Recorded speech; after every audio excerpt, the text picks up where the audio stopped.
सबसे पहले बात अफगानिस्तान की। काबुल में तालिबान के कब्जे के बाद दुश्मन का कारी वार। एयरपोर्ट और करीबी होटल के बाहर खौफनाक धमाके। एयरपोर्ट का इलाका खून में नहा गया। 60 अफराद की जान चली गई। 150 से ज्यादा जख्मी हो गए। मरने वालों में 10 अमरीकी फौजी भी शामिल हैं। मुतादिद अमरीकी फौजी जख्मी भी हुए। पेंटागन ने अमरीकी फौजियों के हलाक और जख्मी होने की तस्दीक कर दी। बरतानवी वजारत दिफा ने धमाके को दाइश की कार्रवाई करार दे दिया। वाक़े के बाद गैर मुल्कियों के इनखिला का अमल भी रुक गया। अमरीका, बरतानिया, ऑस्ट्रेलिया और जर्मनी हमले से मुताल्लिक अलर्ट पहले ही जारी कर चुके थे। अफगानिस्तान में धमाकों पर तालिबान का रद्द-ए-अमल आ गया। तर्जुमान तालिबान सुहेल शाहीन कहते हैं, भयानक वाक़े की मजम्मत करते हैं, जिम्मेदारों को इंसाफ के कटहरे में लाने के लिए हर कदम उठाएंगे। काबुल एयरपोर्ट पर धमाकों के बाद अहम ममालिक में हलचल मच गई। बरतानवी वज़ीर आज़म बोरिस जॉनसन ने हंगामी मीटिंग बुला ली। काबुल की सूरत हाल पर गौर किया गया। व्हाइट हाउस और पेंटागन में खुसूसी हंगामी प्रेस ब्रीफिंग दी गई। धमाकों पर शदीद तशवीश का इजहार। फ्रांसीसी सदर मैक्रोन ने कहा कि तालिबान हमारे शहरियों की जानों की जमानत दें। कनाडा ने कहा कि इसके तमाम शहरी और अमला काबुल से पहले ही निकल चुके हैं। अफगानिस्तान से बड़े पैमाने पर इनखिला पर इस्लामाबाद और कराची में अफगानिस्तान से आने वालों के लिए खुसूसी इकदाम शुरू कर दिए गए। इस्लामाबाद में अफगानों को ठहराने के लिए होटल खाली करवा लिए गए, जबकि सिंध हुकूमत ने भी कराची में फौरी इकदाम शुरू कर दिए।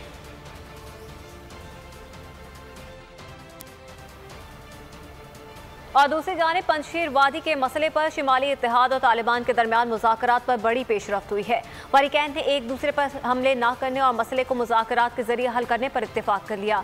तालिबान मुआशरे के लिए रहनुमा मजहबी उसूल तरतीब देने लगे। तर्जुमान तालिबान ज़बीहुल्लाह मुजाहिद ने अमरीकी अखबार न्यूयॉर्क टाइम्स को इंटरव्यू देते हुए कहा कि इस्लाम में मौसीकी हराम है। अफगानिस्तान में मौसीकी पर पाबंदी आयद की जाएगी। लोगों को मजबूर नहीं करेंगे, बल्कि मौसीकी छोड़ने पर राजी करेंगे। ख़वातीन को 3 दिन से ज़्यादा का सफ़र करना है तो मर्द सरपरस्त का होना लाजमी होगा। वज़ीर आज़म इमरान खान का कहना है कि पूरी दुनिया को कहता हूं, अफगानिस्तान की मदद करे। तालिबान ने कहा, तमाम जमातों को हुकूमत में शामिल करेंगे। तालिबान अब अपनी सरजमीन किसी के खिलाफ इस्तेमाल नहीं होने देंगे।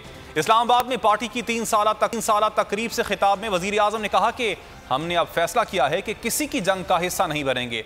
माजी में हमने अमेरिका की जंग में हिस्सा लिया। इस जंग में अमेरिका ने हम पर 480 ड्रोन हमले किए। जिन पर ड्रोन हमले होते थे वो बदला हमसे लेते थे। और कोयटा में दहशतगर्दों का जाल। मंगी डैम के करीब लेविस की गाड़ी बारूदी सुरंग से टकरा गई। 3 जवान शहीद और 3 जख्मी हो गए। शहदा में मेजर रिसालदार, हवलदार और 1 सिपाही शामिल है। पंजगूर में फोर्सेस की गाड़ी पर हमले में लांस नाइक इस्माइल शहीद हो गए। फोर्सेस पर दहशतगर्दी के हमलों के बाद 2 अजला में सिक्योरिटी सख्त कर दी गई। Army chief general Qamar Javed Bajwa का कहना है कि तमाम खतरात का मुंह तोड़ जवाब देने के लिए हरबी सलाहियतों में मुसलसल इजाफा जरूरी है। सुलेमानकी के इलाके में अगले मोर्चों के दौरे और बहावल नगर छावनी में फौजी मशकों के मुआयने के दौरान सिपाही सालार ने पाक फौज की कारकर्दगी को बेहद सराहा। वज़ीर आज़म इमरान खान ने कहा है कि पाक फौज ने पुलवामा के बाद भारत को जो रद्द-ए-अमल दिया उस पर खुशी हुई। पुलवामा हमले के बाद एहसास हुआ कि ताकत और फौज कितनी ज़रूरी है। पुलवामा में अल्लाह ताला ने हमें बड़ी कामयाबी दी। तकरीब से खिताब में वज़ीर आज़म ने कहा कि भारत की जानिब से पाक फौज के खिलाफ मनसूबाबंदी के साथ मुहिम चलाई जा रही है। अदलिया, सियासतदानों और फौज से गलतियाँ हो सकती हैं, लेकिन पाकिस्तान में कुछ मुहिम का हिस्सा हैं। ये पाक फौज को कमज़ोर करना चाहते हैं। इस माफिया ने हमारी फौज के खिलाफ तकरीरें की। पाक फौज को कमज़ोर करना भारतीय एजेंडा है। ऑपोजिशन चाहती है फौज किसी तरह हुकूमत गिरा दे। माफिया ने हमारी फौज के खिलाफ तकरीरें की। लॉकडाउन से मुतालिक भी ऑपोजिशन ने बहुत तनकीद की। वजीर आजम का पीटीआई हुकूमत के 3 साल मुकम्मल होने पर तकरीब से खिताब। कहा, आसिफ जरदारी जब तक ताकत में रहे कानून उन्हें नहीं पकड़ सका। ताकतवर को कानून के नीचे लाना जिहाद है, ये हमारा फर्ज है। ऐसा नहीं हो सकता कि कोई भी पर्ची पकड़कर लीडर बन जाए। कोई भी शख्स शॉर्टकट से लीडर नहीं बन सकता।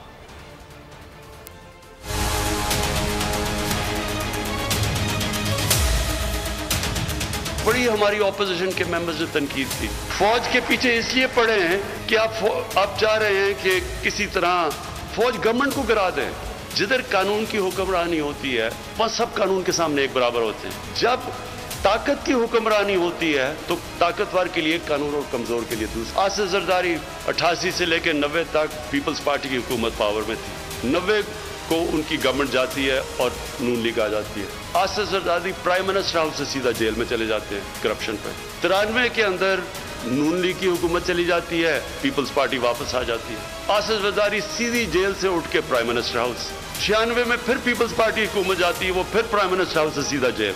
इसका मतलब क्या कि जब वो ताकत में हैं तो पाकिस्तान का कानून उनको नहीं पकड़ सकता। वो सिर्फ जब ऑपोजिशन में जाते थे तो कानून पकड़ता है। लेकिन मुल्क जो तबाह होता है जब उसके ताकतवर, उसके प्राइम मिनिस्टर, वजीर, जब वो चोरी शुरू करते हैं। गरीब मुल्कों से, डेवलपिंग वर्ल्ड से 1000 अरब डॉलर चोरी होके जाता है अमीर मुल्कों में और ऑफशोर अकाउंट्स में और मेफेयर की तरह फ्लैट्स में। नामुमकिन है कि कोई उठ के एकदम सीधा एक पर्ची पकड़ के और लीडर बन जाए, ऐसे नहीं हो सकता। 3 साल हुकूमती कारकर्दगी के हवाले से इमरान खान की तकरीर पर अपोजिशन का रद्द-ए-अमल। बिलावल भुट्टो ने हुकूमती कारकर्दगी सिफर करार दी थी। राजा परवेज अशरफ ने कहा कि 3 साल हुकूमती कारकर्दगी की तकरीब अंजुमन 27 बाहमी लग रही थी, जबकि हमजा शहबाज ने तहरीक इंसाफ को तकरीबात के बजाय सोग मनाने का मशवरा दिया।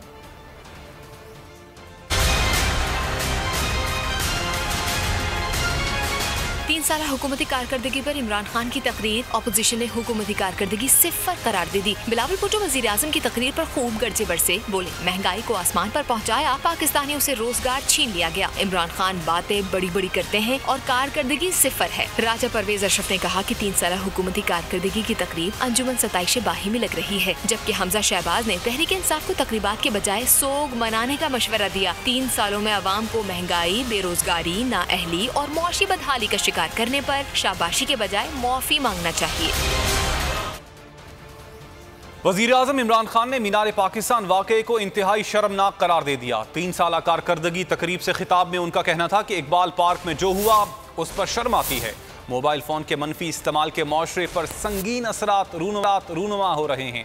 वाकये पर हर पाकिस्तानी को दिली सदमा हुआ। मुल्जिमान के खिलाफ पूरी ताकत से कार्रवाई की गई तो खवातीन पर तशद्दुद और हिरासगी में इजाफा।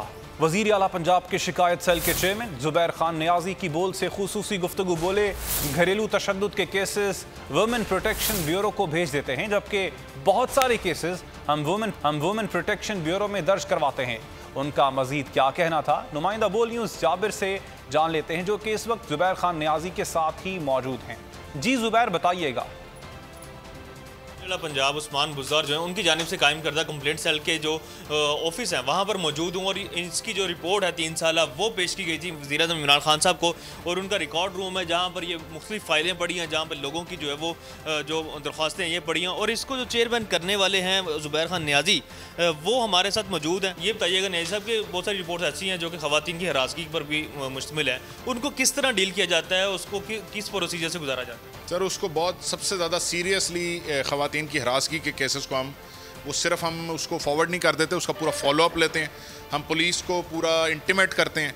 और ये केस ऐसा है कि क्योंकि हमारी आला क़यादत, वज़ीर आला, वज़ीर आज़म साहब खुद इन चीज़ों को डिस्करेज करने के लिए हर चीज़ की, जैसे अगर आप इस्लामाबाद में केस हुआ है, लाहौर में केस हुआ है, तो वज़ीर आज़म साहब खुद उसमें इंटरेस्ट ले रहे हैं। वुमेन प्रोटेक्शन का जो ब्यूरो है उसमें हमारी जो चेयरपर्सन है उसकी वो फातिमा चद्दन है, वो बहुत ज़बरदस्त एक्टिवली काम कर रही हैं और हर वक्त हमारी उनके साथ किसी किस्म के बहुत सारे केसेस ऐसे होते हैं जो हम यहाँ पे रजिस्टर नहीं करते हैं, हम रजिस्टर ही वहाँ पे करवाते हैं वुमेन प्रोटेक्शन ब्यूरो में। सो उसमें बहुत एफिशिएंटली काम हो रहा है। हमारे इंटरनल डिपार्टमेंटल बहुत अकाउंटेबिलिटी तेज़ हो गई है, पुलिस के अंदर डिपार्टमेंटल अकाउंटेबिलिटी बहुत तेज़ हो गई है, जिसकी वजह से पुलिस की अपनी परफॉर्मेंस पहले से बहुत बेहतर हुई है। पुलिस अब सही मानों में एक पंजाब में इदारा बनती जा रही है। इदारा तो बनती जा रही है और इस हवाले से, लेकिन गुज़श्ता रोज़ खान साहब ने जो है वो नाराज़गी का इजहार भी किया कि 15 पे कॉल के ऊपर जो रिस्पॉन्ड नहीं था मीनार पाकिस्तान केस के ऊपर। लेकिन इस हवाले से अगर ओवरऑल सिचुएशन देखी जाए तो रिपोर्टेड केसेस के ऊपर तौर पर रद्द अमल है। ठीक जुबैर, आपका शुक्रिया। और 2 साल में पुलिस से मुताल्लिक 95,700 केसेस रिपोर्ट हुए हैं, जिनमें से 85% शिकायत हल हुए हैं। वज़ीर आला पंजाब के शिकायत सेल के चेयरमैन जुबैर खान नियाजी की गुफ्तगू। कहा, पुलिस की कारकर्दगी FIA के इंदराज से पता लगती है। पुलिस की नाअहली के बायस साइलिन की सुनवाई नहीं होती। दुनिया भर की तरह 15 पर भी फेक कॉल्स बड़ी तादाद में आती थी। 45 से 50% कॉल्स ठीक होती थी। नए IG पंजाब ने 15 कॉल का रिस्पॉन्स बढ़ाया है, जिससे फेक कॉल्स में कमी आ रही है।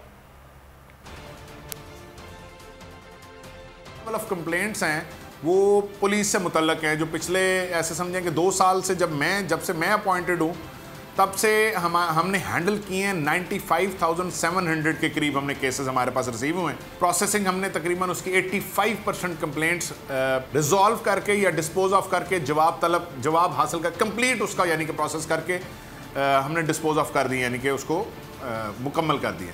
फेक की तादाद बहुत ज़्यादा है, तकरीबन मोर देन 40% फेक होती है। 1.5 की इवन आप बात कर लें तो 1.5 पे एक बहुत बड़ी तादाद में 1.5 का रिस्पांस रेट पहले से जो वीक हुआ था उसकी एक रीज़न ये थी कि 1.5 पे बहुत बड़ी तादाद में वो कहते थे फेक कॉल्स आती हैं, जो अब उसमें फिर बेहतरी आने लगी है क्योंकि 1.5 को अब जो करंट आईजी पंजाब है उन्होंने काफ़ी उसको वो किया है, स्क्रू टाइट किया उसका कि even if it's a fake call या जो भी है आपको इसका रिस्पांस क्विक देना है।